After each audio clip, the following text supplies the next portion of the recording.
saat ini akan dilanjutkan dengan presentasi dari rekan-rekan kelompok 2. Untuk rekan-rekan dari kelompok 2 bisa langsung dimulai untuk mempresentasikan.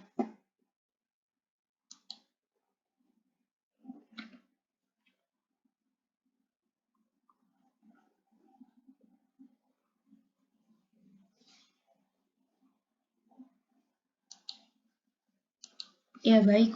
Untuk rekan-rekan kelompok 2, izin memperkenalkan.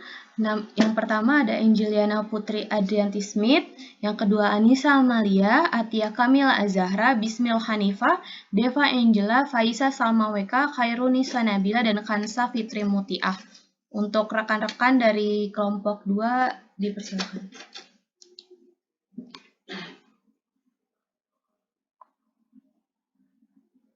Baik, izin melanjutkan. Sebelumnya mohon maaf saya tidak bisa on cam karena jaringannya tidak stabil. Untuk materi presentasi yang pertama itu pengertian dan tujuan sistem informasi kesehatan. Yang kedua ada proses informasi, apa saja tahapan dari informasi. Yang ketiga prinsip umum sistem informasi kesehatan, dan yang keempat cara kerja sistem informasi kesehatan. Yang pertama itu pengertian kesehatan. Karena gue kalau terbayang-bayang gue telepon Arya ah. Apa gue aja? Izin atas nama Yang saya Salwa. lanjutkan. Ya, dilanjut.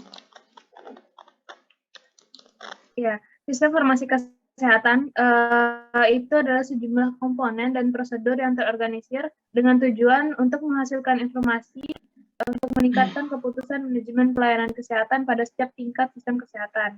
Selain itu juga disebutkan sistem informasi kesehatan termasuk mekanisme pengumpulan, pengolahan, analisis, dan pengiriman informasi yang dibutuhkan untuk mengorganisasikan dan mengoperasikan pelayanan kesehatan dan juga untuk penelitian serta pelatihan.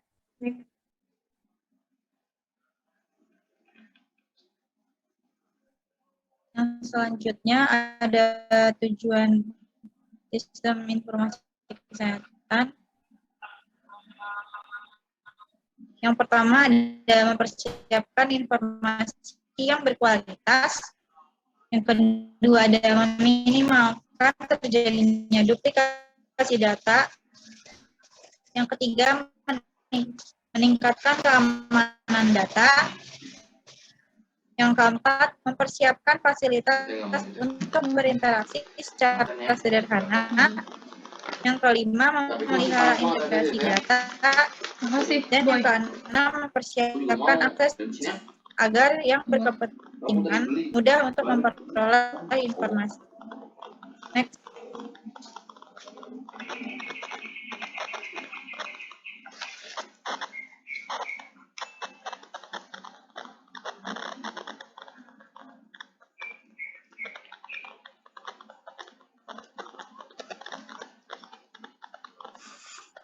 Proses informasi terhadap tahapan dalam proses informasi adalah sebagai berikut.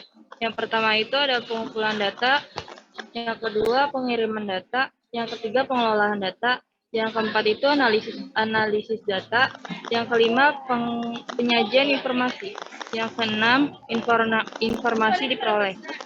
Dengan menerapkan sistem informasi, kita dapat meruntuhkan batas-batas linguistik secara geografi untuk memproses informasi.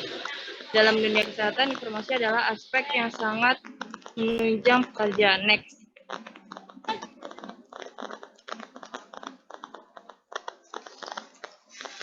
Baik, akan saya lanjutkan ya. Jadi di sini ada prinsip umum sistem informasi kesehatan. Jadi pengembangan dan penguatan sistem informasi kesehatan itu memperhatikan prinsip-prinsip. Yang pertama itu ada pemanfaatan teknologi informasi dan komunikasi atau TIK. Penggunaan teknologi informasi dan komunikasi itu diperlukan untuk mendukung sistem informasi dalam proses pendataan. Nah, sehingga dapat meningkatkan akurasi dan kecepatan dalam menyediakan data untuk persebaran informasi, serta juga meningkatkan efisiensi dan memperkuat kerja dalam proses kerjanya. Lalu yang kedua ada keamanan dan kerahasiaan data. Sistem informasi yang dikembangkan dapat menjamin keamanan dan kerahasiaan datanya. Lalu selanjutnya ada standarisasi. Nah, agar sistem informasi kesehatan ini terstandar, perlu disediakannya pedoman nasional untuk pengembangan dan penggunaan TIK-nya. Lalu selanjutnya ada integrasi. Sistem informasi kesehatan yang dikembangkan dapat mengintegrasikan berbagai macam sumber data, termasuk juga pada pemanfaatan TIK. Lalu selanjutnya kemudahan akses. Data dan informasi yang tersedia mudah diakses oleh semua yang mempunyai kepentingan. Lalu selanjutnya ada keterwakilan. Di sini data dan informasi yang dikumpulkan harus ditelusuri lebih dalam secara individual dan berkelompok, sehingga dapat menggambarkan perbedaan gender, status sosial ekonomi, dan wilayah geografi. Lalu selanjutnya yang terakhir ada etika, integritas, dan kualitas. Next. Ya, selanjutnya yaitu cara kerja sebuah sistem informasi kesehatan. Yang pertama yaitu tanggung jawab sistem informasi kesehatan di puskesmas. Yang pertama itu ada mencatat dan mengumpulkan Dan bilang data dong ke dan mama, kegiatan ke dalam keluarga kalau kamu udah nyampe. Yang kedua yaitu ada mengolah data. Yang ketiga membuat laporan berkala ke Dinas Kesehatan Kabupaten atau Kota. Yang keempat memelihara bank data. Yang kelima mengupayakan penggunaan data dan informasi untuk manajemen pasien dan manajemen unit puskesmas. Yang terakhir yaitu ada memberikan pelayanan data dan informasi kepada masyarakat dan pihak yang berkepentingan lainnya, stakeholders di wilayah kampanye.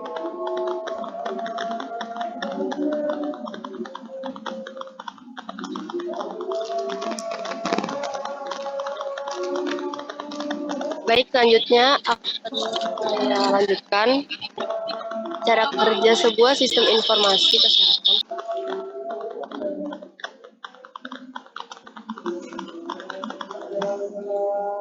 Baik, saya lanjutkan cara kerja sebuah sistem informasi kesehatan yang kedua, yaitu ada tanggung jawab sistem informasi kesehatan di rumah sakit. Yang pertama ada memantau indikator-indikator penting di rumah sakit seperti penerimaan pasien, lama rawat, pemakaian tempat tidur, mortalitas, waktu tunggu, dan lain-lain. Yang kedua ada memantau kondisi finansial rumah sakit atau cost recovery. Yang ketiga ada memantau pelaksanaan sistem rujukan. Keempat ada mengolah data. Kelima ada mengirim laporan berkala ke dinas kesehatan atau pemerintah daerah setempat. Yang keenam ada memelihara bank data. Ketujuh mengupayakan penggunaan data dan informasi untuk manajemen pasien dan manajemen unit rumah sakit. Dan yang terakhir ada memberikan pelayanan data dan informasi kepada masyarakat dan pihak-pihak yang berkepentingan lainnya di wilayah kerjanya. Bisa di next.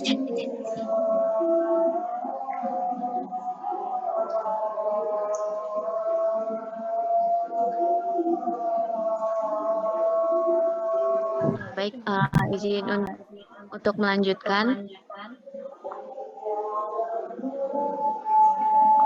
Selanjutnya, Ya, baik, izin masuk semua.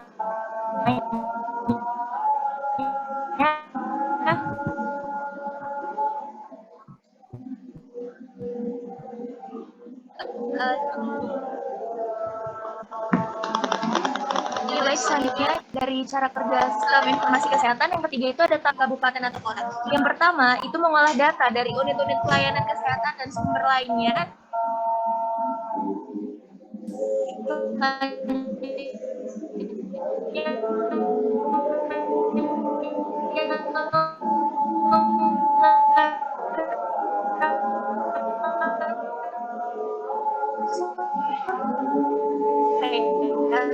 Penelitian jika diperlukan.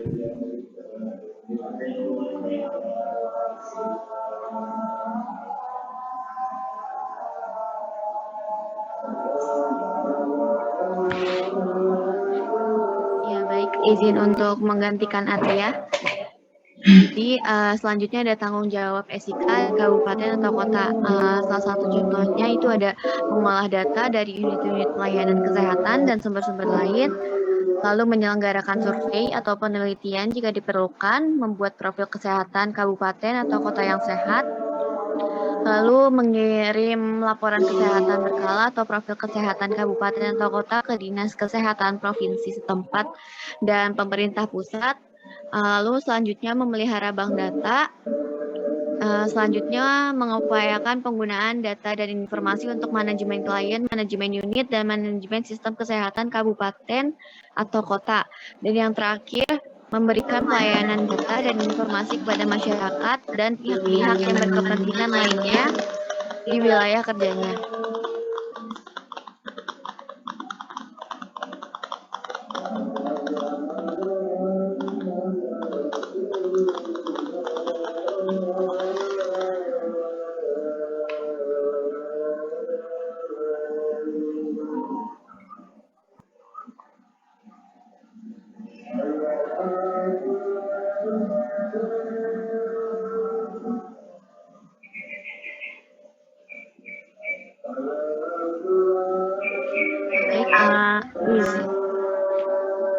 Izin untuk melanjutkan kembali.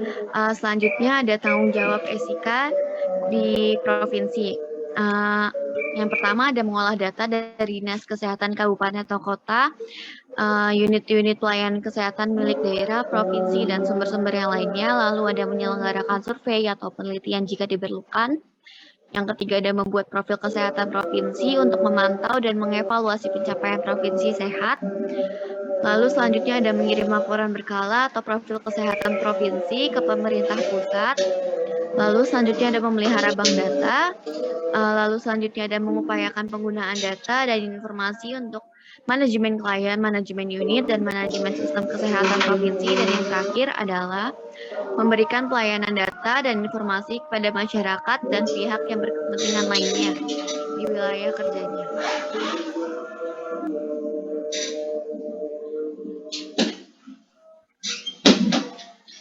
Bisa untuk di next slide. Ya, baik.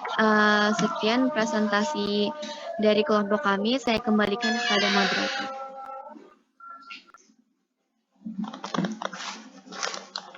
Ya, baik. Terima kasih atas presentasinya dari rekan-rekan kelompok 2. Dilanjutkan dengan sesi tanya-jawab. Kelompok 2 membuka 3 pertanyaan. Untuk teman-teman yang ingin bertanya, harap untuk menggunakan fitur raise hand atau bisa menggunakan di ruang chat Zoom. Untuk teman-teman yang ingin bertanya, dipersilahkan.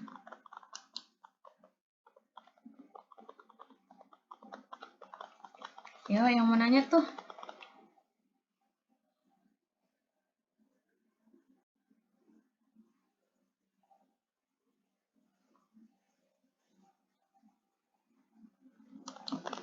Ya, baik. Untuk Nurkhalisah Nabila dipersilakan untuk unmic.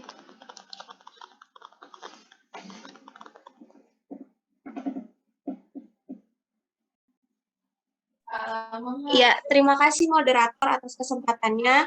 Sebelumnya izin memperkenalkan diri, nama saya Nurkhalisah Nabila. Di sini saya izin bertanya kepada kelompok. Tadi pada poin tujuan sistem informasi itu kan terdapat poin yang bunyinya itu mempersiapkan fasilitas untuk berinteraksi secara sederhana.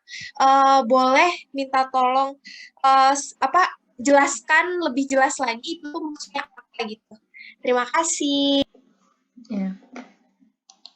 Ya, baik. Terima kasih atas pertanyaannya, Nurkhalisah. Dilanjut dengan Aisyah Arifah Sabrina.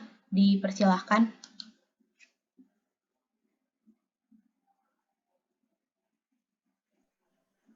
Assalamualaikum warahmatullahi wabarakatuh. Izin memperkenalkan diri. Nama saya Aisyah Arifah Sabrina. Di sini saya ingin nanya kepada anggota kelompok 2. Kan pada slide 6 itu ada kalimat meruntuhkan batas linguistik. Apa yang dimaksud dari pernyataan tersebut ya, meruntuhkan batas linguistik? Terima kasih. Ya, baik. Terima kasih Aisyah Arifah Sabrina atas pertanyaannya. Lalu ditampung terlebih dahulu dan dilanjutkan ke pertanyaan terakhir. Untuk Hertina Yu Indriyaswari dipersilakan.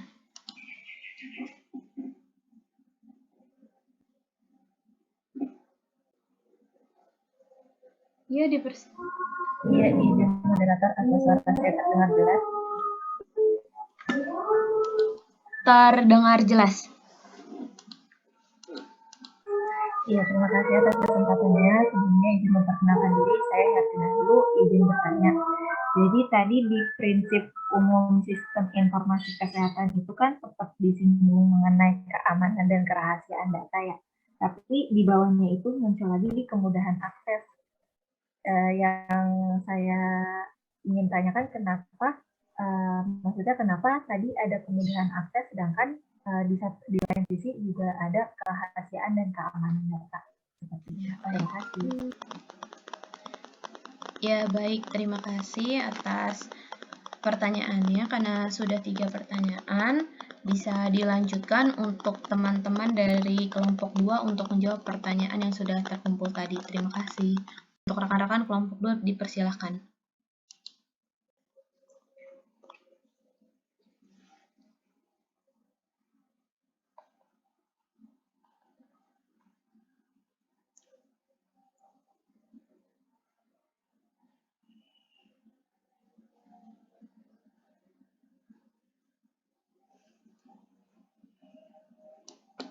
Baik, untuk Anissa Amalia dipersilahkan.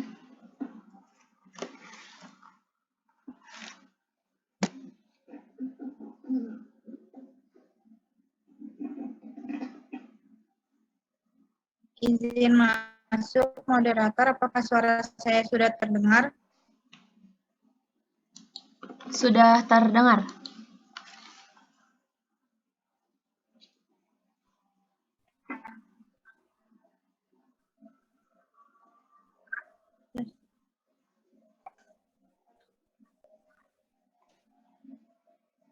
Iya, jadi mohon maaf apabila suaranya agak nge-lag.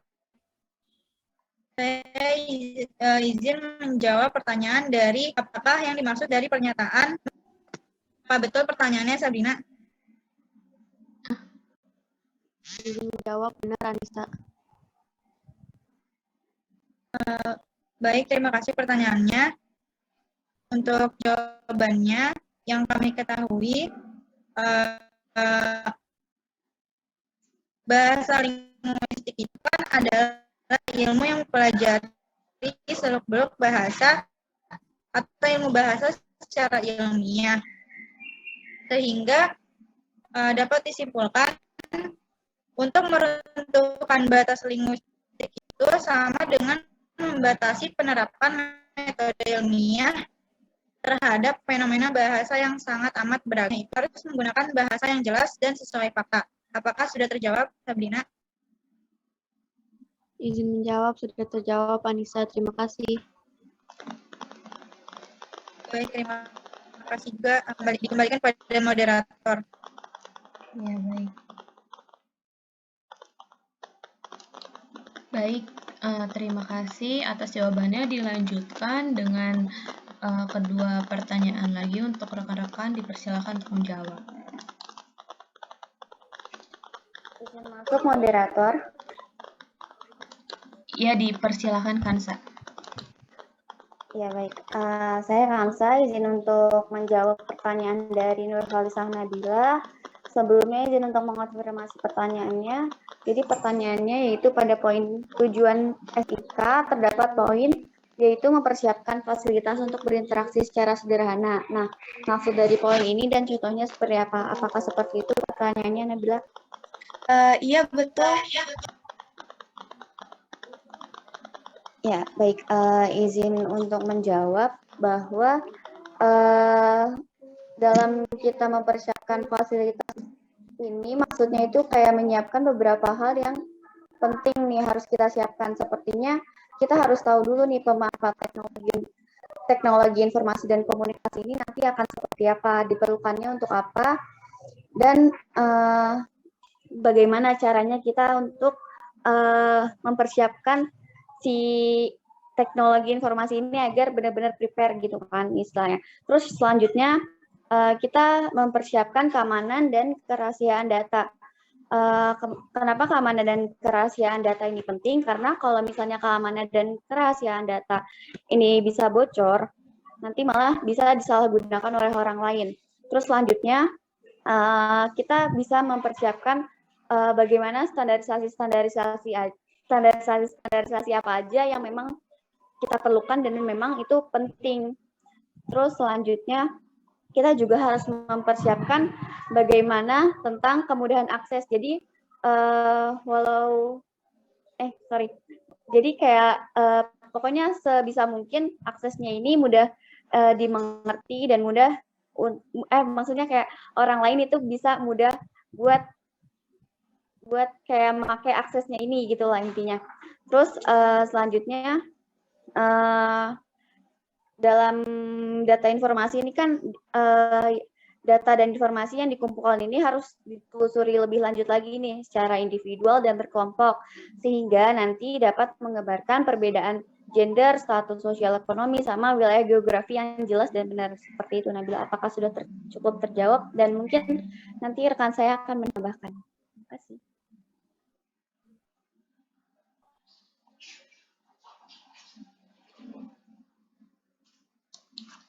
Ya, izin masuk moderator. Saya Disma dari kelompok 2, izin menambahkan jawaban dari Kansa mengenai pertanyaan Nabila yang maksud dari mempersiapkan fasilitas untuk berinteraksi secara sederhana. Maksudnya di sini kan dalam bekerja itu udah pasti terstruktur dan udah teratur gitu ya. Jadi maksudnya kayak semua kegiatan di fasilitas kesehatan itu bisa terkontrol dengan baik, nantinya bisa bekerja secara terstruktur gitu. Dan pada saat kita membuat laporan Nabila. Ya, izin masuk. Sudah terjawab. Terima kasih banyak.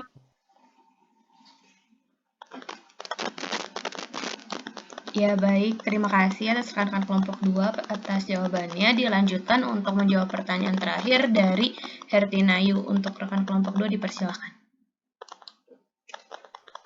Ya, baik moderator, saya ingin izinnya menjawab pertanyaan dari Hertinayu. Hertinayu tadi bertanya, kenapa tadi di prinsip umum itu disebut kemudahan akses, tapi disebut juga kerahasiaan dan keamanan data. Jadi seperti yang tadi sudah dijelaskan ya. Jadi yang dimaksud dari kemudahan akses ini itu yang data dan informasi yang udah tersedia, tapi juga mudah diakses oleh semua orang yang mempunyai kepentingan. Jadi yang mengakses data dan informasi tersebut itu adalah orang-orang yang mempunyai kepentingan untuk melihat data dan informasi tersebut.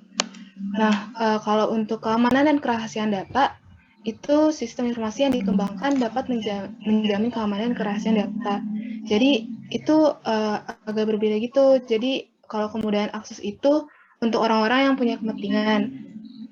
Kalau keamanan dan kerahasiaan data itu jadi orang-orang yang punya kepentingan untuk melihat data dan informasi ini itu bisa dilihat oleh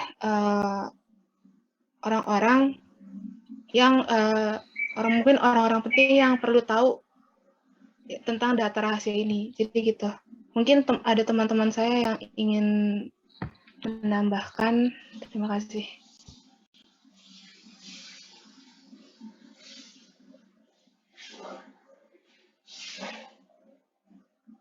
Ya, ini ada yang masuk moderator. Ya, izin menambahkan kembali pertanyaan dari Nayu terkait di prinsip umum ada kemudahan akses tapi juga oleh DEPA. Maksudnya di sini akses data itu bisa mengakses dengan mudah gitu. Tapi untuk datanya sendiri itu tidak disebarluaskan karena data itu riskan kan. Nah, makanya di sini diperlukan keamanan dan kerahasiaan data yang bisa melihat cuma orang tertentu. Tapi yang untuk mengakses ini bisa oleh semua orang seperti itu. Apakah terjawab, Nayu? Iya, Bismil, sebelumnya mohon maaf tadi suaranya agak putus-putus, mungkin bisa diulang. Ya, baik. Izin mengulang lagi. Saya akan menjelaskan dari yang Deva maksud tadi, kenapa ada kemudahan akses, tetapi juga ada keamanan dan kerahasiaan data. Jadi maksudnya di sini, pada saat kita mengakses contohnya pada saat kita mengakses sebuah link atau web gitu, data kita tidak akan tersebar karena di sana ada keamanan dan kerahasiaan datanya. Tapi untuk kemudahan akses, kita semua bisa mengakses. Tapi dari semua orang yang mengakses link atau web ini, nggak bisa melihat data kita. Yang bisa melihat itu cuman orang tertentu, cuman orang yang bisa menjaga kerahasiaan dan keamanan data ini. Dan untuk keamanan dan kerahasiaan data ini, data dari para pengakses itu tidak boleh disebar karena ini sangat riskan untuk data seperti ini. Apakah terjawab? Ya, terjawab. Terima kasih.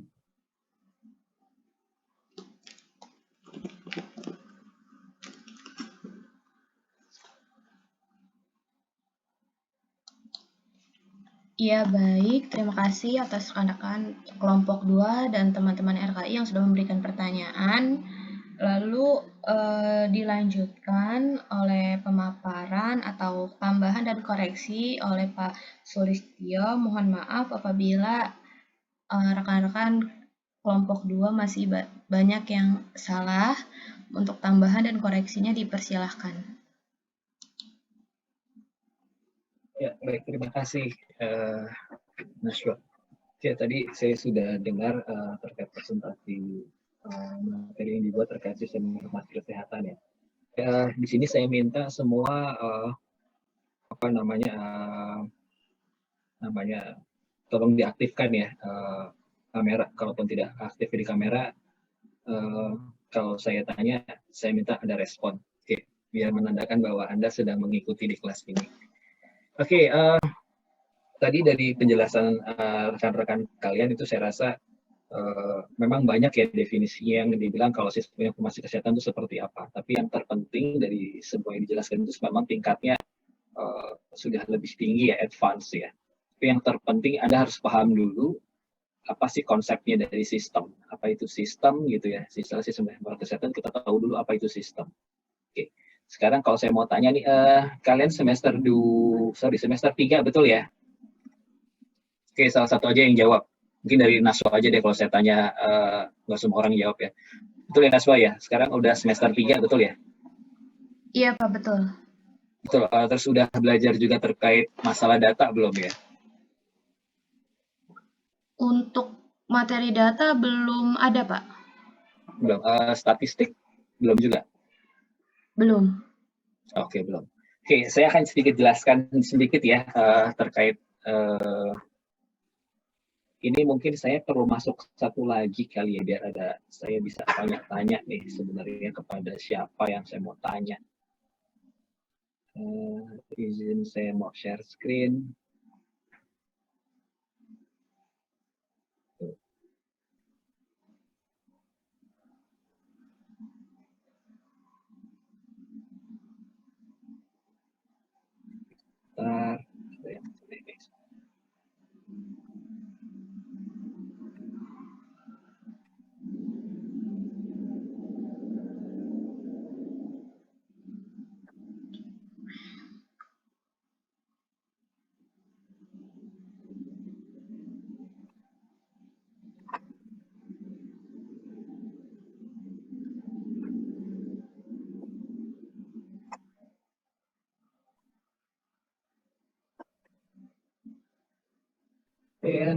Kalau saya masuk satu perangkat lagi bisa ya di sini ya, tinggal masuk linknya itu sama seperti tadi ya, atau nama ada punya nomor ID meetingnya enggak ya? Linknya sama seperti tadi Pak. Oke, sebentar saya cek dulu.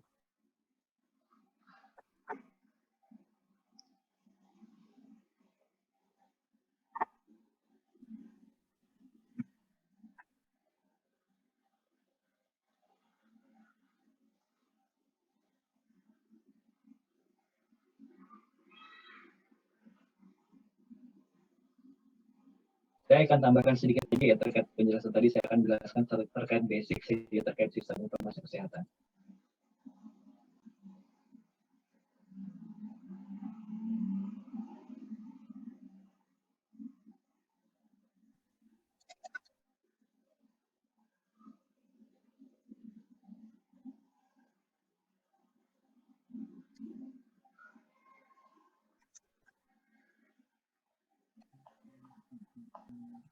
Sebentar.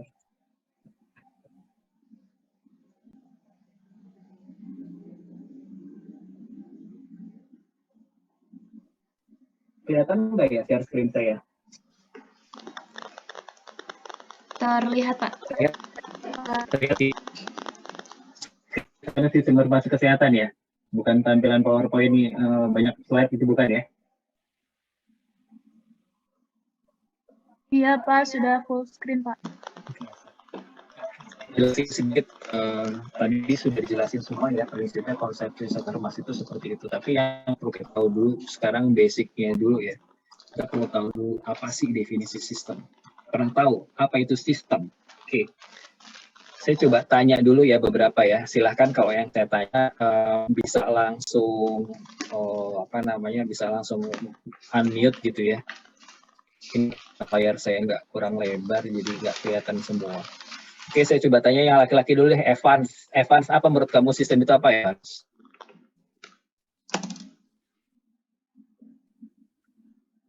Evans, suara saya cukup jelas nggak ya? Jelas. Menurut kamu apa sih sistem itu?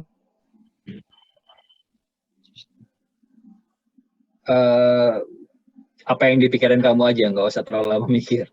Salah nggak apa-apa. Sistem. Apa yang kamu? Suara saya cukup jelas nggak ya? Cukup jelas ya suara saya.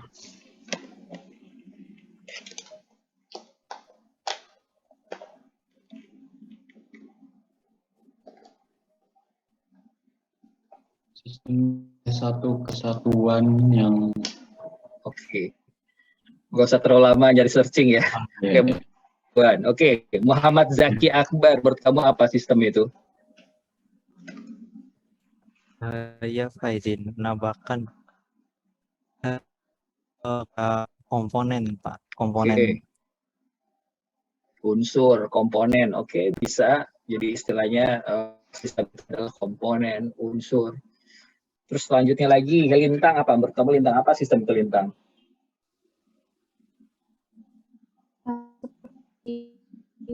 Kumpulan dari elemen-elemen. Ya, oke, elemen, kumpulan unsur ya. Jadi prinsip sistem itu adalah kumpulan ya, beberapa elemen, bisa jadi unsur ataupun beberapa fungsi atau apapun itu. Jadi dia tuh saling berinteraksi ya, saling kerjasama gitu ya, untuk mencapai satu tujuan tertentu. Dan lingkupnya, namanya ngomong sistem, satu unsur itu kan bisa saling bekerja sama kalau di mana? Dalam satu tempat tertentu ya. Tempat itu apa sih? Lingkungan. Ya sama seperti ya, kamu bisa berintegrasi sebagai suatu sistem karena memang kamu juga saling berhubungan. Jadi konsep sistem seperti itu ya. Jadi istilahnya beberapa kumpulan unsur, fungsi atau saling bekerja sama untuk mencapai satu tujuan. Intinya sistem itu pasti punya tujuan, tidak ada nggak ada tujuannya, sehingga untuk tujuan itu harus saling berinteraksi dan hanya ada di dalam lingkungan tertentu. Maka tadi bilang kalau teman kamu sudah membuat presentasi itu dia ada di mana sistemnya, di bagian tertentu ya, tidak dalam semua sistem. Kalau kita bilang semua lingkupnya lebih besar ya itu namanya subsistem, lebih besar seperti itu. Jadi kalau dibilang tadi ada sistem ada di puskesmas, pasti ada sistem yang lebih besar lagi seperti itu. Oke, definisi sistem tadi sudah dijelasin ya, definisi sistem itu apa sih? Nah, sekarang ciri-ciri sistem itu apa aja? Menurut kamu apa ya Dini Trisnawati? Ciri-ciri sistem itu apa sih tadi? Sudah disebutin sama teman kamu tadi. Apa ini?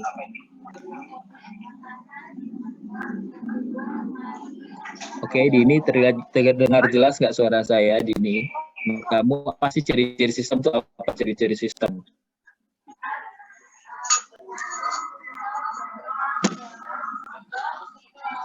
Oke, nggak jelas ya. Salma Sonia Zahara, menurut kamu ciri-ciri sistem itu seperti apa sih?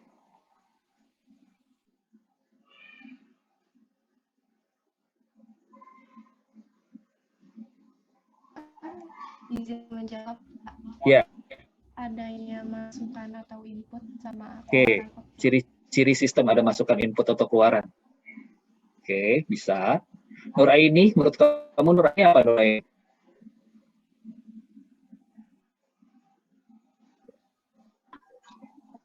jawab. Ya, apa menurut kamu ciri-ciri sistem itu? Komponen, lingkungan, dan batasan. Oke. Komponen, lingkungan, dan batasan. Itu bagian-bagian dari sistem ciri-cirinya itu ya. Oke, menurut kamu Khairunisa Nabila apa? Iya Pak, mempunyai penghubung atau interface. Mempunyai Penghubung atau interface. ciri-ciri sistem itu ya, punya penghubung ya. Oke, bisa juga penghubung. Selanjutnya, Novi Nurwulandari, apa menurut kamu ciri-ciri sistem itu? Menjawab mempunyai pengolahan sistem, Bu, Pak. Ciri-ciri sistem mempunyai pengelolaan sistem. Iya, Pak. Jelaskan ya. Baru saya jelasin tadi kalau ciri dasar sistem itu ngomong sistem, apapun sistem pasti punya satu yang namanya tujuan. Semua sistem punya tujuan. Entah mau sistem respirasi, sistem apapun yang punya tujuan. Oke. Terus ciri-cirinya apa lagi selain punya tujuan? Risti, Diana. Jelasin.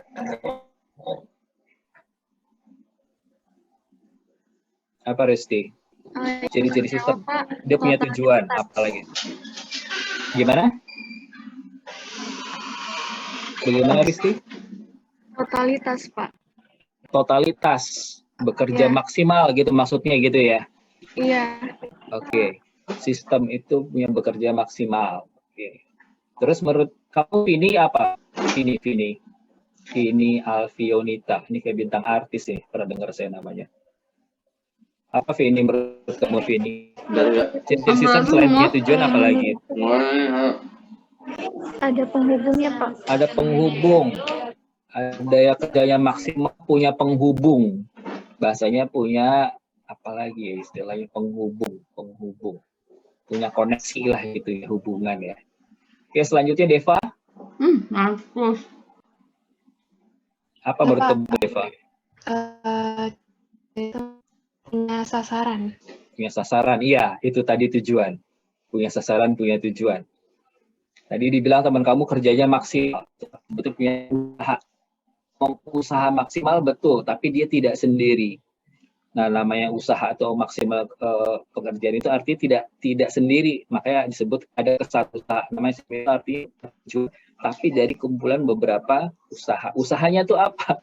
Apa upayanya itu apa? Yaitu tadi dibilang unsur-unsurnya, bagian-bagian komponen-komponen yang saling berhubungan. Nah, kayak ada penghubungnya tadi kan. Jadi ketika suatu unsur yang punya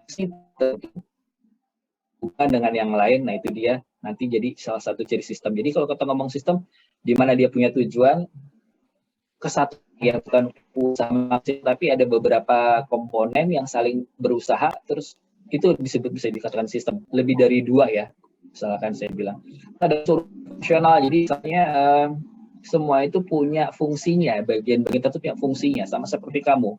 Di sini ketua ada 40 orang, punya masing kan. Saya katakan juga bisa sebenarnya kalian ini adalah sistem gitu sebenarnya.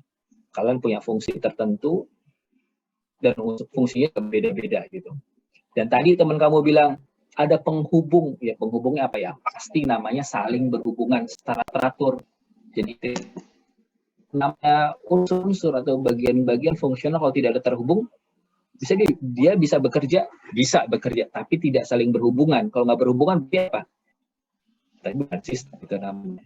Karena kalau udah unsur, dia bekerja sendiri, ya pasti dia punya tujuan sendiri, jangan-jangan dia sistem juga. Tapi ketika satu unsur punya fungsi dari saling berhubungan untuk mencapai salah satu tujuan, nah itu disebut namanya sistem juga. Oke, terus selanjutnya apa nih? Ada yang lebih penting dalam suatu sistem. Saya tanya lagi nih, jangan kaget ya. Biasa aja jawabnya apa yang ada di pikiran Anda aja. Mediana. Apa mediana menurut kamu ciri-ciri sistem selain punya tujuan, usaha, fungsi, secara teratur, apa lagi? Kalau kita ngomong sistem ada apa? Ini kalau kita ngomong yang dijelasin teman kamu tuh ada tuh ngomongnya tuh. Yang tadi ngomong di SIG tuh ada dijelasin. Kalau intinya itu paham apa yang dijelasin tadi. Apa?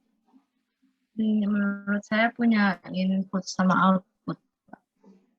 Gimana? Punya apa? Input sama output.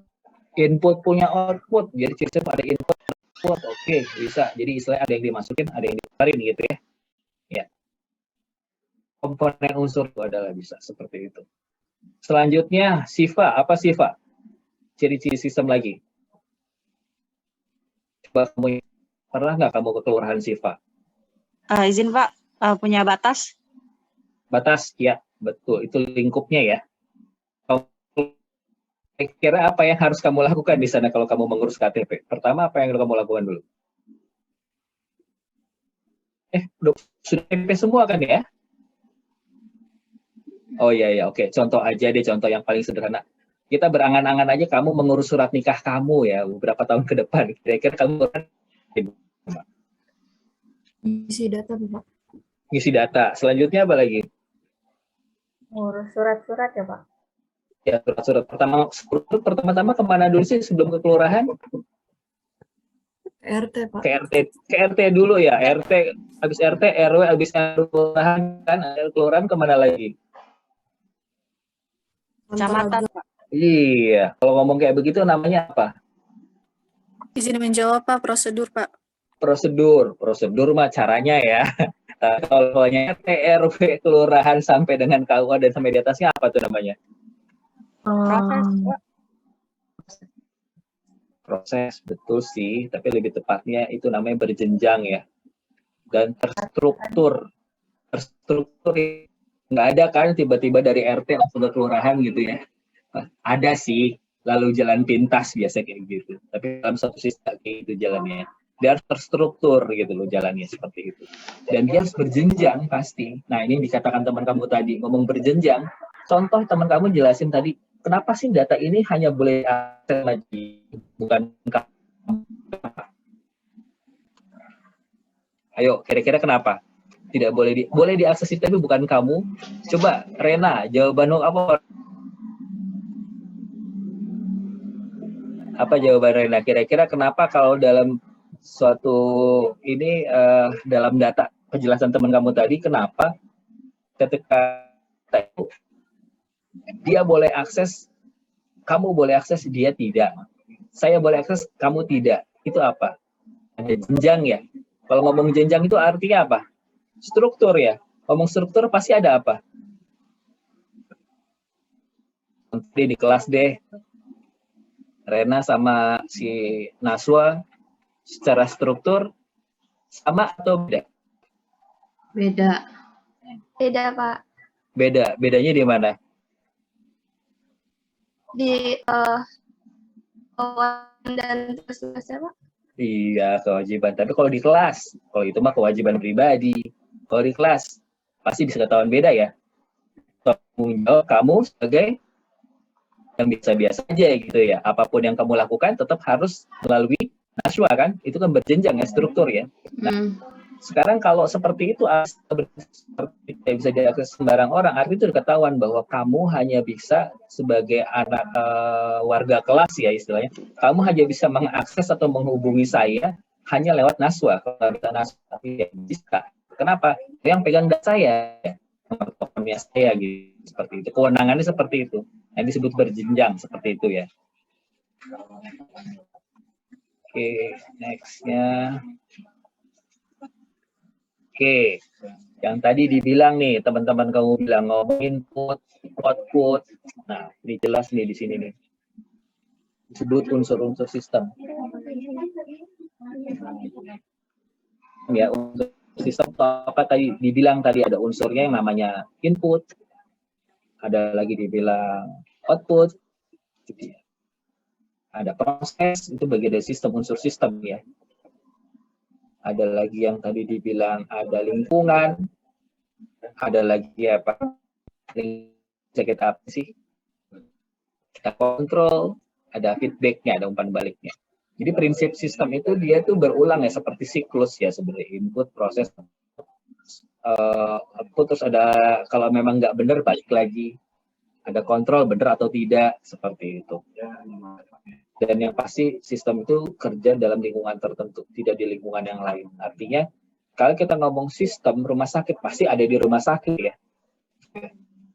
Mau ngomong sistem akademik misalnya, pasti adanya di pendidikan, nggak ada di rumah sakit, seperti itu. Oke, ini gambaran seperti ini. Jadi unsur sistem itu ada input, proses. Nah, teman kamu benar tuh. Cuma namanya unsur sistem seperti ini, kerjanya seperti ini. Jadi ketika dalam satu proses dapat feedback, proses sudah betul atau belum, kalau memang belum di outputnya, misalkan tadi, kalau Anda dalam suatu proses ada outputnya, keluarannya sesuai dengan diinginkan belum, kalau belum di feedback, oh ini kan datanya salah, dikontrol, dibenerin datanya benar atau tidak, misalnya seperti itu. Terus satu di feedback lagi, oh harus dibenerin prosesnya, nah seperti ini, sistem itu seperti itu. Sekarang kalau kita ngomong sistem, udah pasti ya ada komponen terkecil yang tadi kamu omongin. Ada apa tadi tuh? Dalam sistem terbunuh ya. Komponen dari suatu sistem itu butuh apa ya? Oke, Atiyah, silahkan jawab Atiyah. Apa saja sih komponen-komponen di sistem yang paling kecil dalam sistem itu kebutuhannya apa aja?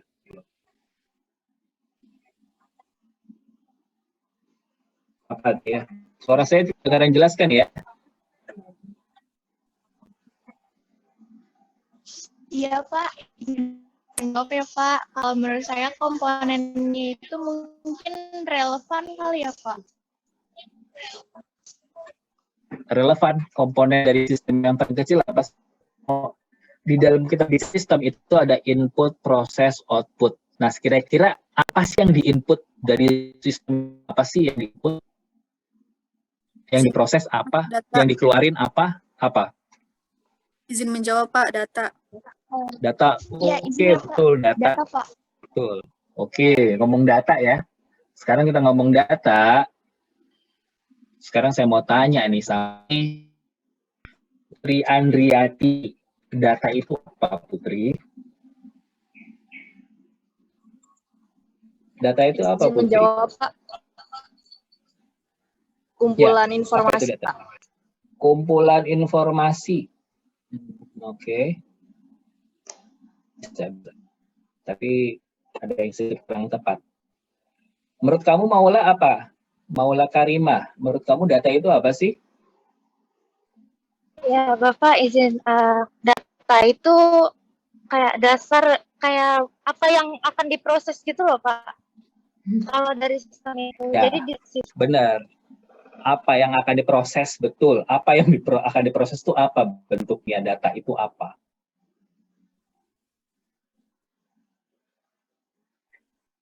Oke, saya tanya lagi ya.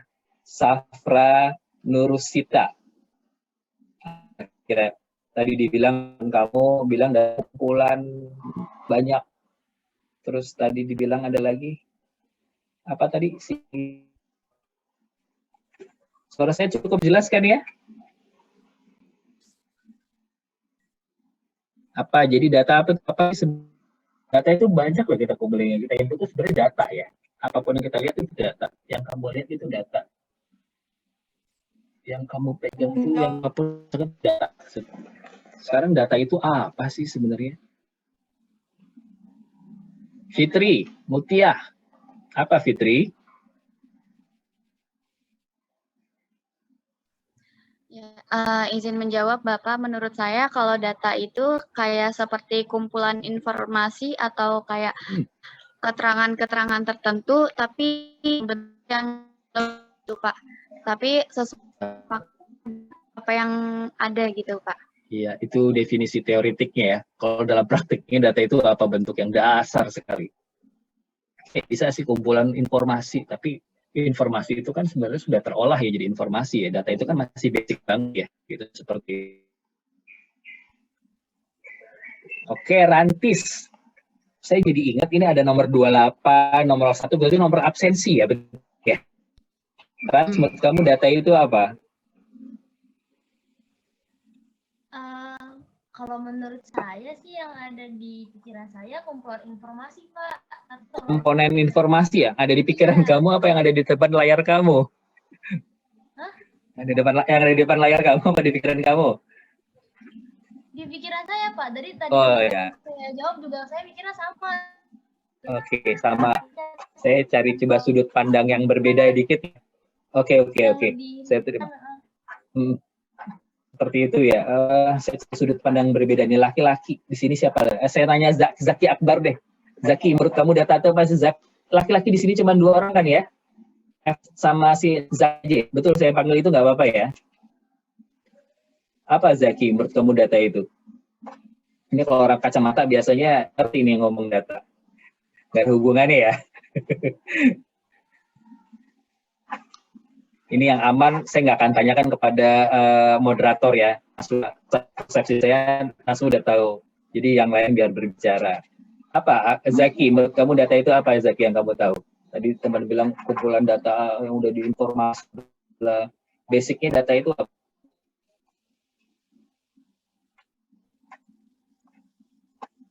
Ya izin Pak. Yang dibikin sih sama sih ya, kumpulan sama ya gitu Pak. Kumpulan Pak. Data mentah, tapi data itu apa gitu loh maksud saya. Datanya itu apa gitu. Nah Evans, saya mau tahu lagi datanya. Ya Pak, data itu catatan Pak, catatan kumpulan. Catatan betul bisa dikatakan catatan. Tapi catatan lebih basic itu catatannya betul catatan. Tapi yang dia sendiri ya, catatan itu akan berarti nggak kalau nggak ada yang lain. Salah seperti itu. Oke, Talita, satu lagi terakhir. Menurut kamu data itu apa, Talita? Tadi dibilang input, proses, output itu sistem. Tapi sistem itu butuh input. Inputnya itu apa? Jadi dibilang input itu data. Datanya itu apa? Kumpulan informasi. Informasi itu sudah diolah dari data. Data itu apa, Talita? Izin menjawab ya Bapak. Menurut saya, data itu kumpulan fakta yang diberikan dari sebuah objek atau orang gitu Pak. Kumpulan fakta, objek atau orang. Kalau ngomong kumpulan fakta, objek atau orang gitu ya? Yang diberikan oleh seseorang gitu Pak. Nih, saya garis bawah itu. Sebenarnya kumpulannya bisa, bahwa dia itu adalah, data itu adalah kumpulan ya. Kumpulan dalam bentuk objek. Objek itu apa sih? Bisa juga contoh simbol juga bisa ya. Data itu kan berupa simbol juga bisa, itu kan data ya. Contoh kalau kalian lihat emotion di WhatsApp gitu ya, terus kalian lihat sendiri gambarnya kuning senyum, pasti kamu nulisnya kalau di WA tulisannya gimana ya kalau gambar senyum itu? Titik 2, dash sama tutup kurung ya, betul gitu ya? Simbol. Ya, itu langsung jadi senyum gitu kan ya? Ya, itu jadi data nggak? Kumpulan apa ya? Simbol kalau saya bilang, objeknya bentuknya seperti itu, tapi dia kan kumpulan apa? Kumpulan dari bentuk entah angka atau simbol atau huruf gitu kan ya sebenarnya. Jadi simbol itu dikumpulin jadi sebuah data seperti itu. Jadi intinya sih sebenarnya bisa juga data itu berupa angka. Data itu basic itu angka, apalagi. Kita ngomong angka 1, 2, 3, 4, tahu ya itu angka. Tapi tahu artinya itu apa? Angka 1, angka 2. Kalau nggak ada keterangannya misalnya.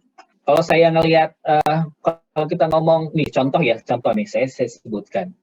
Kalau misalnya saya sebutkan 160, 165, 150, 155, apa yang ada di pikiran kamu, Nurhalisah Nabila? Surprise, apa Nurhalisah Nabila? Apa saya sebutkan? 150, 165, 170, 155, apa yang ada di pikiran kamu kalau saya sebutkan angka itu?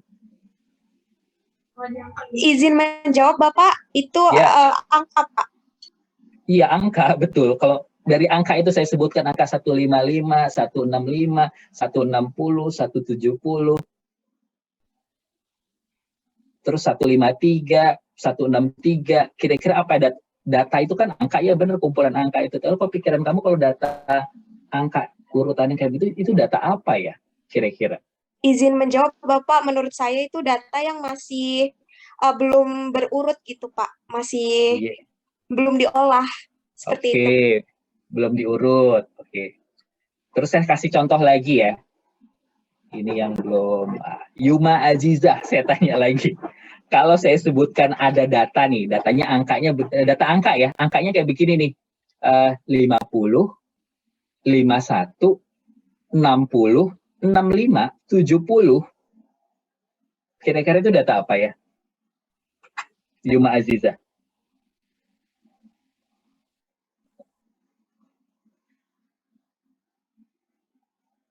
Ayo apa? Data angka aja atau gimana? Silakan jawab, respon ya secepat kamu ya. Izin menjawab, Bapak. Kalau menurut saya itu sebuah kumpulan data angka yang belum teratur, Pak. Belum teratur, iya betul, belum teratur. Tapi kalau kamu tahu angka-angka itu tuh apa sih artinya? Contoh ya, ini saya kasih clue. Kalau kamu berbaris nih ya, ada 5 orang. Di depan barisan itu ada timbang badan. Pertama 55, pertama 65, selanjutnya 75, ada 85. Kira-kira data apa angka itu? Berat badan kan? Betul nggak? Betul nggak Bintang? Bintang Eko Bawono. Betul ya Bintang?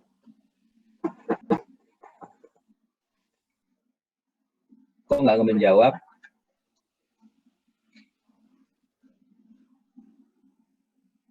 Oke, nah terus saya lanjutkan nih. Kalau saya sebutkan tadi angka 175, 160, 155, kira-kira data apa ya Raihana, Kaila, Hatika?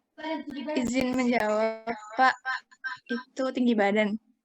Tepat banget. Jadi Anda paham ya, bahwa data itu udah kumpulan angka, huruf. Kalau udah dikumpulin, ada pola-pola tertentu, Anda bisa tahu itu ada berat badan. Gitu ya. Jadi istilahnya, oh itu data. Ya data apa? Itu data berat badan namanya. Data tinggi badan namanya.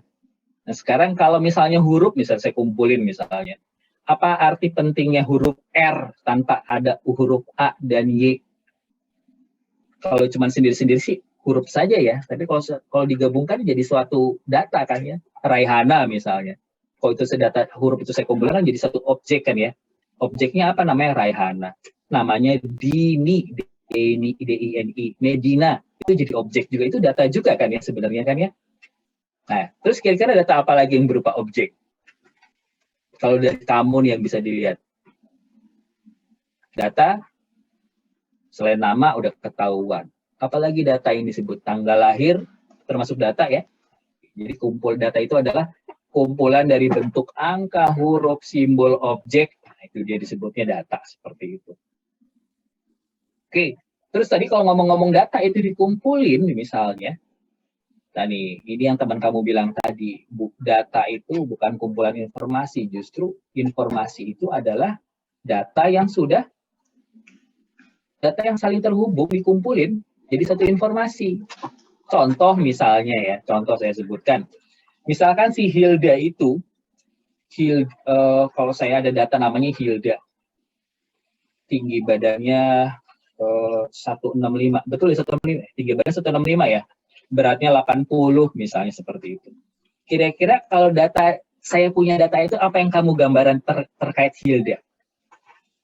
Dia perempuan, namanya Hilda, tinggi badannya 160, beratnya 80. Kira-kira informasi apa yang saya dapat dari data itu ketika melihat data Hilda itu? Apa nggak? Kira-kira Hilda, kalau saya ada data itu, jawaban kamu apa kalau ada seperti itu?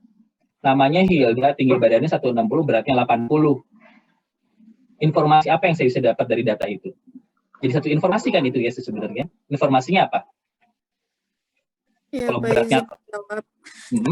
Informasi status kesehatan, Pak. Ya, betul, kesehatan. Kalau ngomong kesehatan, berarti status kamu apa? Kalau beratnya 80 kg, beratnya 160. Tinggi badan 160, beratnya 80. Apa? Obesitas kan ya?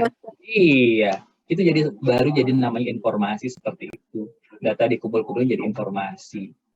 Makanya kalau kenapa ada gosip, karena dikumpulin dari beberapa omongan orang jadi satu, jadi informasinya namanya gosip, tapi nggak valid juga ya. Tapi kalau dalam hal ini, data itu harus valid dari data-data yang fakta-faktanya ada seperti itu. Tapi dibilang tadi fakta, betul, karena data fakta itu benar ya, A, B itu benar fakta ya, 17560 itu benar kan datanya ya. Itu disebutkan data fakta seperti itu. Oke, selanjutnya informasi itu bisa dikatakan juga sebenarnya jadi input dari gambar ini, input itu adalah yaitu tadi data itu dimasukin prosesnya, angka, huruf, dan sebagainya dimasukin lalu diproses. Nah, diproses itu mau keluarannya apa gitu. Misalnya tadi dibilang, saya contohkan tadi bahwa data-data tadi dibilang ada angka, ada nama, ada angka, ada jenis kelamin, ada tinggi badan, ada berat badan gitu misalnya. Setelah itu diproses keluarnya nih ya, pasti infonya apa tadi dibilang. Oh, kesehatan, sehat nggak dia? Gemuk atau kurus atau dia langsing ya, seperti itu. Ya, jadi seperti itu ya konsepnya. Nah, sekarang data itu juga di dalam prosesnya, jadi ada yang namanya lebih tinggi levelnya dari informasi. Itu disebut namanya pengetahuan. Pengetahuan itu lebih tinggi dari informasi. Jadi udah kumpulan beberapa informasi itu jadi suatu atau pengetahuan. Contohnya apa ya? Pengetahuan.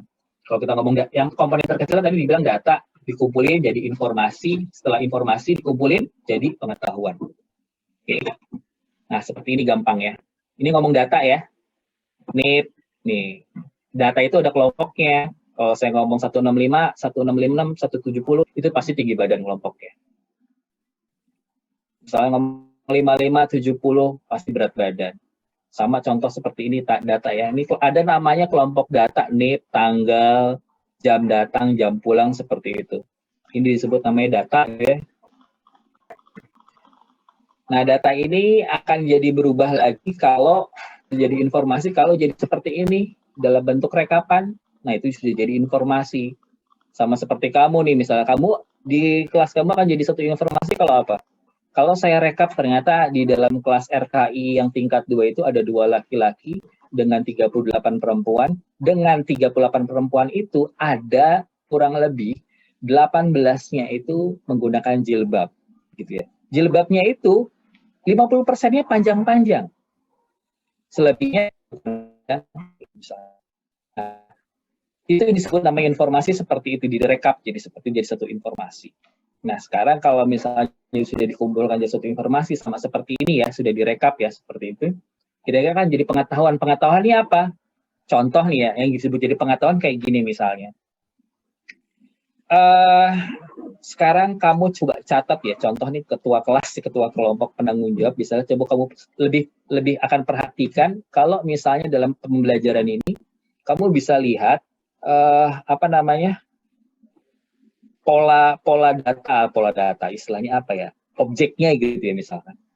Contoh yang sebut pengetahuan seperti inilah misalnya, saya kasih gambarnya seperti ini ya. Jadi akan bisa ketahuan data-data tadi bisa akan jadi ketahuan bahwa siapa yang sering pulang telat, siapa yang datang pulang lebih cepat, siapa yang sering izin dan siapa yang sering bolos. Ini contoh dari pengetahuan. Kenapa pengetahuan? Dengan pengetahuan ini artinya akan apa yang dilakukan oleh pengambil keputusan. Nah, makanya tadi di dalam sistem informasi kesehatan dibilang pentingnya pengambilan keputusan harus ada pengetahuan dulu, data-datanya lengkap, datanya benar, informasinya juga benar yang dimasukin, maka menjadi pengetahuan, dan setelah pengetahuan didapat, apa yang dilakukan? Mengambil keputusan. Nah, sama seperti ini juga kamu nih, akan ketahuan ya, misalkan nanti kamu di kelas nih, siapa yang tiap hari Senin datangnya terlambat di kelas jam 8? Terpola nggak? Yakin terpola. Pasti ada 1 atau 2 orang yang sering datang terlambat, tapi ada juga 1-2 orang yang sering pulang cepat, gitu ya. Ya, disebutnya pengetahuan itu seperti itu. Jadi misalnya dari data-data, informasi pengetahuan itu ada seperti konsepnya jadi pengetahuan. Oke, ini sebenarnya tambahan dari saya ya sih sebenarnya konsep seperti ini, bahwa memang sistem informasi juga seperti itu konsepnya, bahwa semua yang harus dimasukkan di dalam data sistem informasi itu harus valid sesuai fakta. Contoh, kalau seandainya kebayang nggak sih ketika dalam seleksi contoh ya, tiba-tiba di dalam kelas kamu ini ada orang yang survei datang, mengisi data gitu ya, yang dibutuhkan datanya cukup nama, jenis kelamin, tinggi badan, dan berat badan. tiba-tiba salah satu teman-teman kamu tuh iseng sekali mengisi data teman kamu tuh rata-rata beratnya 80 kg. Apa yang terjadi ketika dalam direktur melihat tuh, kok orang RKI kok gendut-gendut ya? Walaupun dia belum orangnya ya, padahal orangnya mah kurus-kurus langsing-langsing ya, gitu ya. Tapi ketika lihat data itu, kok 80 semua beratnya, orangnya gendut-gendut kok bisa diterima di Poltekkes di kelas RKI dengan berat badan 80 kg, gitu misalnya seperti itu. Nah pasti kenapa pemikiran kita? Orang yang menganalisis pimpinan pasti tahu, wah ini salah nih datanya, nih nggak mungkin masa orang RKI beratnya 80 kg ya misalkan seperti itu. Pasti rata-rata beratnya. Kalaupun ada ya nggak apa-apa juga, tapi paling tidak sudah rata-rata seperti ini. Makanya hati-hati ketika nanti kamu bekerja dalam lingkungan Fasyankes ya, selain kesehatan, data itu harus akurat. Sama juga dalam kamu menganalisis nanti itu apa ya? Contohnya yang simple banget deh kalau di perawat itu mengukur tekanan darah ya. Ini kalau salah baca, salah dengar aja dampaknya juga beda ya. Contoh misalnya, ini orang itu kelihatan baik-baik saja ya, pas kamu lagi tensi gitu ya. Baru sekali tensi, dibilang 200 sama 100/150 misalnya. Kaget kan kamu kan. Tapi kalau kamu yang mengerti, wah mungkin alatnya agak ngaco kali, saya perlu ya alat yang lain dulu, di testing lagi yang lain. Betul nggak seperti itu? Begitu. Jadi biasanya kadang-kadang kalau orang yang tahu itu akan coba pakai alat yang lain. Sama, kalau sama berarti dia benar kena darah tinggi ya, tekanan darah tinggi seperti itu. Jadi harus ada cross check seperti itu. Oke ya, itu ya sebenarnya terkait data. Nah ini definisi sistem informasi sebenarnya konsepnya sih sama kalian. Banyak definisi sistem informasi dari berbagai buku ya sebenarnya. Tapi kalau saya sih lebih cenderung untuk mengarah kepada aturan pemerintah sih sebenarnya. Definisi sistem informasi itu seperti apa, prosedur yang sifatnya bertujuannya menghasilkan informasi untuk berkaitan dengan manajemen pelayanan kesehatan. Sifatnya kalau SIK itu adalah untuk mendorong manajemen pelayanan kesehatan untuk mengambil keputusan secara baik gitu, bisa seperti itu. Ini saya simpel aja. Ini sudah dijelaskan kalau juga ya. Fungsi-fungsinya udah jelas sih untuk komponen-komponen sistemnya itu bahwa dia tidak bisa berdiri sendiri ya, saling ketergantungan dengan yang lain. Sebenarnya yang dikatakan fungsi sistem itu SIK itu saling ketergantungan ya. Contohnya gini. Kalau misalnya kita ingin tahu kalau sistem informasi kesehatan kita pasti butuh datanya namanya nomor NIK ya. Nomor NIK itu didapatnya dari mana sih? Pasti didapat dari Dukcapil ya. Nggak ada Kemenkes itu punya data NIK kecuali dia data yang valid itu ada di Dukcapil. Jadi intinya sistem informasi kesehatan yang ada kita itu saling tergantungan juga dengan kevalidan data dari sistem yang lain seperti itu. Nah ini dasarnya ya kebijakan sistem informasi kesehatannya seperti ini. Jadi ada dasar seperti itu. Oke, perkembangan sistem informasi kesehatan. Jadi prinsipnya SIK itu dulu awalnya sebelum tahun 2005 seperti ini ya perkembangannya ya. Tadi dibilang teman-teman dikasih datanya itu jadi satu gitu ya. Nah itu tahun kapan? Nah sebelum tahun 2005 ini sebenarnya datanya seperti ini. Data terfragmentasi ya, masih kumpulan data agregat dalam bentuk rekapan aja, sering terjadi duplikasi. Betul teman kamu tadi bilang data tidak duplikasi dengan sistem informasi. Betul tidak duplikasi karena tahunnya kapan dulu gitu ya. Tapi sebelum tahun 2005 kondisinya seperti ini. Data sering tidak valid seperti itu. Oke, pada transisinya tahun 2005 sampai 2015 sudah ada komunikasi data. Saya mau nanya nih, kalian itu lahir tahun 2000 berapa? Tahun 2000 enggak 2000 ya. Tahun 2000 berapa paling muda di sini? 2011 atau 2010? 2010 masih ini ya sekarang ya. 12 tahun. Umur berapa kalian sekarang harusnya 17 tahun? Itu ya 2005 ya? Betul nggak? Ketua kelas. Ketua kelas tuh bukan aku. Rata-rata data kalian ini umur berapa nih? Lahir tahun 2005 apa 2006? 2002 sama 2003. Oke, 2002 2003 rata-rata ya. Oke, berarti kurang lebih benar lah ya kalau misalnya pas Anda baru lahir data kalian tuh masih terfragmentasi gitu ya. Datanya masih duplikat gitu ya. Sering terjadi nama yang sama, nomor NIK-nya sama gitu ya. Paling tidak jarang sih NIK-nya sama. Paling tidak ada duplikasi. Bisa jadi seperti itu. Nah, di era transisi sudah ada komunikasi data. Nah, komunikasi data itu pada zaman kalian lahir mungkin sudah ada internet kali ya. Udah ngerasa nggak ada kenal internet tahun berapa ya? Udah 5 tahun lahir di dunia langsung kenal internet ya? Apa memang dari handphone bapaknya diambil-ambil gitu ya, udah bisa megang handphone, bisa tethering sendiri gitu ya, atau gimana gitu ya. Nah, sifatnya pada era transisi ini sebenarnya sebagian sudah computerized, sebagian masih manual. Kenapa? Ya mungkin untuk yang di wilayah perkotaan memang sudah computerized, tapi di bagian daerah tertentu masih jauh dari itu. Selanjutnya dia adalah era komputerisasi nih sampai sekarang nih ya. Ini yang kalian bicarakan tadi, yang terkait tadi di presentasi kelompok 2 itu sudah mungkin era-era tahun sekarang seperti ini. Setelah tahun 2012 ke sini ya, berarti sudah data sudah terintegrasi. Nah, integrasinya tadi dibilang, kenapa terintegrasi? Karena saling berhubungan. Ini definisi sistem gitu ya. Berhubungan dengan apa? Ya berhubungan dengan Dukcapil misalnya. Data NIK ya pasti dapat Dukcapil. Nggak mungkin sistem informasi kesehatan kita nggak ada data dari sana, data orang itu dari mana kita ambil itu nggak bisa. Yang validnya seperti itu. Data disagregat ya individual ya. Jadi kalau data-data yang sekarang itu bisa lebih detail. Misalnya contoh aja ya, contoh kalau misalnya tadi contoh misalnya di kelas ketahuan data orang yang berat, contoh yang ngomong salahnya tadi kalau misalnya di dalam kelas RKI tingkat 2 ini orangnya rata-rata gemuk misalnya gitu ya. Oh, kenapa gemuk? Karena datanya rata-rata berat badan mereka 70 gitu. Tinggi badannya rata-rata 155 misalnya. Udah logikanya kelihatan ya. Ingin tahu siapa sih yang paling besar, yang paling ekstrim ya nilainya itu artinya ya mungkin dia kategorinya berat atau kategorinya normal atau mungkin terlalu kurus. Nah, bisa dilihat tuh datanya di breakdown. Kita klik, lihat lebih dalam. Nah, sekarang sampai seperti itu gitu. Nah, makanya tadi dibilang keamanan dan kerahasiaannya harus terjamin. Kenapa terjamin? Yaitu tadi harus ada yang namanya struktur dan jenjangnya. Makanya dibilang tadi harus teman kamu sudah hampir menjawab benar sih tadi dibilang. Kenapa ini ya dia boleh enggak? Ya karena sebenarnya masalah kewenangan intinya gitu. Dia berwenang nggak untuk membuka data itu? Kalau nggak ada berwenang, ya ngapain dikasih akses untuk bisa melihat seperti itu? Nah, kenapa aman? Ya aman karena ada masalah prioritas tadi, masalah jenjang tadi. Kalau memang yang megang kepalanya, ya otomatis ya dia yang lebih punya wewenang untuk bisa melihat data itu. Datanya tepat waktu apa? Kenapa tepat waktu? Data di SIG itu tepat waktu. Ketika kamu tekan isi datanya lalu di enter ya itu data itu masuk langsung dan kamu bisa lihat seperti itu. Jadi seperti data tepat waktu seperti gambarannya kayak pemilu kali ya. Nambah ketahuan yang milih siapa berapa banyak seperti itu. Nah, nanti nih ke depan juga ada kegiatan kalau nggak salah pemira nih. Nah, sama seperti itu. Datanya tepat waktu kita cek seperti itu. Jadi istilahnya data itu akan real time ya. Seperti itu. Oke, saya rasa cukup waktunya ya. Udah sebenarnya 16.40 ya.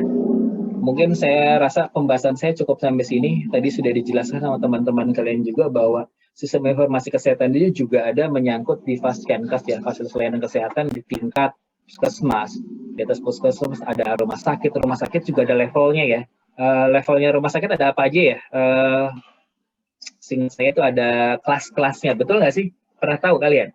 Ada kelas-kelasnya, kelas C, apa D gitu ya, sampai A atau B gitu. Jadi level-levelnya itu ada seperti itu. Dan di sistem informasi juga berbeda-beda. Nah, ini yang mungkin nanti ke depan kalau Anda nanti di Fasyankes ya, bekerja di Fasyankes khususnya instansi pemerintah, yang kalian sebutkan tadi itu tuh pasti ada itu seperti itu. Seperti artinya Anda harus mengerjakan data ini diisi, kalau tidak diisi nanti berpengaruh pada laporan. Contoh program PIN kepada anak-anak misalnya. Ingin tahu berapa sih cakupan yang sudah dilakukan oleh tenaga kesehatan kalian ini melakukan PIN. Nah, kalau seandainya kalian melakukan PIN kepada anak-anak seluruh wilayah kecamatan sudah 100%, tapi kamu tidak entry datanya, ya sama saja. Kamu tidak ada bukti bahwa memang itu sudah dikerjakan atau belum. Seperti itu. Oke, ada data-data lainnya juga. Oke, nanti ini sebenarnya ada beberapa aplikasi yang lain ya. Sebenarnya kalau ngomong SIG itu